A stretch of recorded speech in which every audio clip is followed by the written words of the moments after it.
देखिए, SC ST OBC होने का दर्द SC ST OBC होकर ही समझा जा सकता है, पहली बात। दूसरी बात, गाइडलाइन SC ST OBC के लोगों ने नहीं बनाई, समिति ने बनाई है। समिति ने किस आधार पर बनाई? जिस तरह से लगातार हायर एजुकेशन सेंटरों में इस तरह के अपराधों की संख्या बढ़ रही है, 118% की वृद्धि हो गई, इसके आधार पर रिपोर्ट बनी है। पहली बात यह है, जो लोग विरोध कर रहे हैं 90% लोगों ने शायद पढ़ा नहीं है, क्योंकि उन्होंने उसमें आर्थिक रूप से कमजोर वर्गों के बच्चों को भी जोड़ा है, दिव्यांगजनों को भी जोड़ा है, तो सिर्फ SC ST के लिए नहीं, OBC को भी जोड़ा है।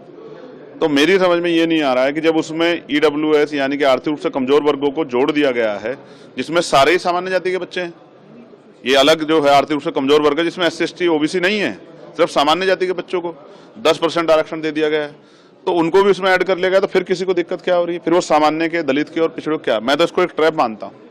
मैं मानता हूँ कि जैसे SC ST 2 अप्रैल 2018 में जो है आंदोलन के बाद उसको जो है मजबूत करने के बाद सरकार ने की, लेकिन आज भी लगातार 7 साल से कम जो मुकदमे हैं, 7 साल से कम जिनमें सजा है, उन पे वो गिरफ्तारी नहीं करती पुलिस। तो इम्प्लीमेंटेशन सबसे इंपॉर्टेंट होता है, तो सरकार इम्प्लीमेंट तो करा नहीं पा रही।